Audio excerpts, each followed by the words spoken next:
পথাৰৰ পৰাগ ভূঞা তেখেত এগৰাকী নিৰ্ভীক সাংবাদিক আছিল। অসমত যেন আকৌ এবাৰ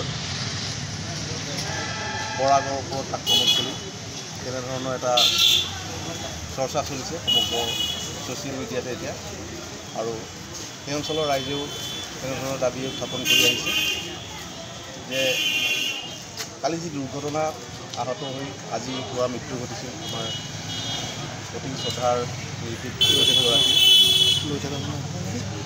ক'ৰবাত যেন কিবা কেৰণ আছে। তেওঁ নিৰ্ভীকভাৱে বাতৰি পৰিৱেশন কৰি আহিছিল, তাৰ কোনো ক্ষতি হোৱা লোকৰ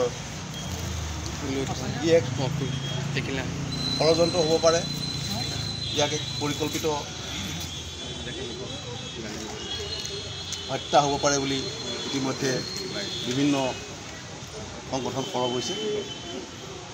যি কি নহওক ই এক অশুভ লক্ষণ। অসমৰ সাংবাদিকৰ প্ৰতি এক ভাবুকি আহি পৰিছে। তেনে মুহূৰ্তত আমাৰ বিশেষকৈ সাংবাদিকসকল একত্ৰিত হ'বৰ সময় আহি পৰিছে, কাৰণ যিকোনো সময়তে যিকোনো সাংবাদিক ষড়যন্ত্ৰৰ বলি হ'ব পাৰে, যিটো আজি পৰাগ ভূঞাৰ ক্ষেত্ৰত ৰাইজৰ সন্দেহ অনুভূত হৈছে। গতিকে আমি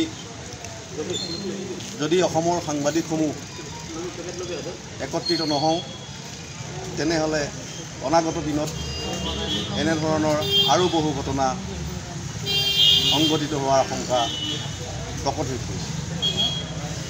আমি ইয়াত বিভিন্ন দল সংগঠনৰ বিষয়ববীয়া আছে, সাহিত্য সভাকে ধৰি বিভিন্ন সমাজৰ লগত জড়িত ব্যক্তি আছে, সাংবাদিকসকল আছে। আমি সকলোকে আহ্বান জনাইছোঁ যাতে আমি সকলোৱে সতৰ্ক দৃষ্টি ৰাখোঁ, এনে অসূয়া শক্তিৰ ৰাসত যাতে কোনো বলি হ'ব নোৱাৰে।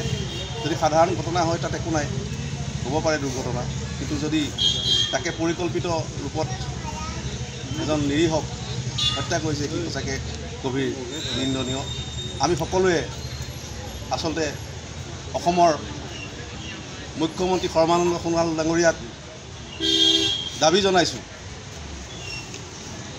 আজি যিগৰাকী সাংবাদিক প্ৰতিদিন টাইমৰ সাংবাদিক, অসমীয়া খবৰৰ সাংবাদিক পৰাগ ভূঞা মৃত্যু হৈছে, যি ৰাইজৰ মনত সন্দেহৰ উদ্ৰেক হৈছে, তাৰ বাবে এক উচিত তদন্ত, নিৰপেক্ষ তদন্তৰ আমি বিশ্বনাথ জিলা সমূহ সাংবাদিকে দাবী জনাইছোঁ।